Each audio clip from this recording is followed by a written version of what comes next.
YouTube, hello, and welcome back to Tango Reads Books. In today's episode, we will be reading the Book of DAEDRA. The Book of DAEDRA, orated by Tango Kilo. The Book of DAEDRA. These are excerpts from this lengthy tome describing the nature of each of the DAEDRA. Azura, whose sphere is dusk and dawn, the magic in-between realms of twilight known as Moonshadow, Mother of the Rose, and Queen of the Night Sky. Both Boethia, whose sphere is deceit and conspiracy, and the secret plots of murder, assassination, treason, and unlawful overthrow of authority. Clavicus Vile, whose sphere is the granting of power and wishes through ritual invocations and pact.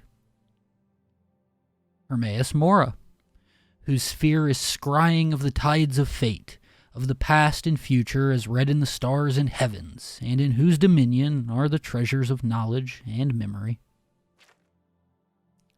Hircine, whose sphere is the hunt, the sport of DAEDRA, the great game, the chase, known as the huntsman and the father of man-beasts. Malakath, whose sphere is the patronage of the spurned and ostracized, the keeper of the sworn oath and the bloody curse. Mehrunes Dagon, whose sphere is destruction, change, revolution, energy, and ambition. Mafala, whose sphere is obscured to the mortals, known by the names web spinner, spinner, and spider, whose only consistent theme seems to be interference in the affairs of mortals for her amusement. Meridia, whose sphere is obscured to mortals, who is associated with the energies of living things.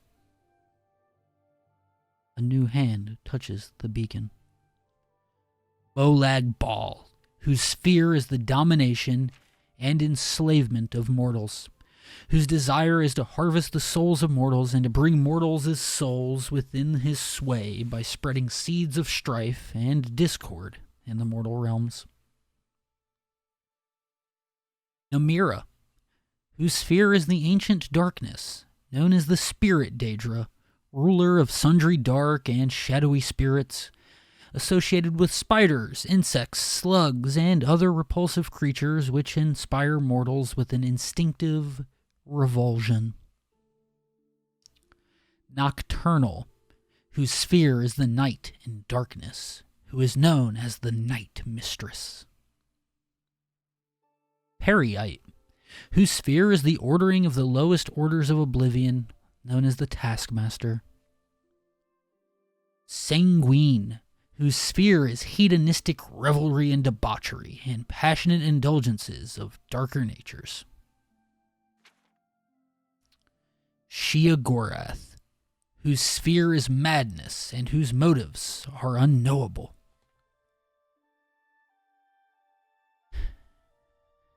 Varnama, whose sphere is the realm of dreams and nightmares, and from whose realm issues forth evil omens. Especially marked for special interest under the heading Malakath, you find a reference to Scourge, blessed by Malakath and dedicated to the use of mortals. In short, the reference suggests that any DAEDRA attempting to invoke the weapon's powers will be expelled into the void streams of Oblivion. Of the legendary artifacts of the DAEDRA, many are well known, like Azura's Star and Sheogorath's Wabajak. Others are less well known, like Scourge, Makin's Hammer, Bane of DAEDRA. Yet though Malakath blessed Scourge to be potent against his DAEDRA kin, he thought not that it should fall into DAEDRA hands, than to serve as a tool for private war among Kaidif and Forsaken. Thus did Malakath curse the device, such that should any dark kin seek to invoke its powers, that a void should open and swallow that DAEDRA, and purge him into Oblivion's void streams, from thence to pathfind back to the real and unreal worlds in the full order of time. This has been the Book of DAEDRA, as orated by Tango Kilo.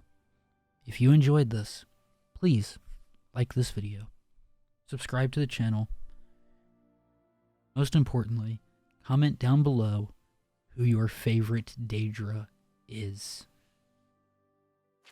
For me, personally, as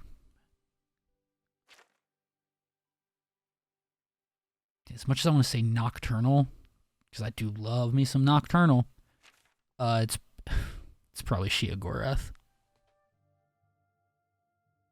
I love that tricky little bastard. But with that, all that said, until next time, YouTube, I love you, and bye-bye.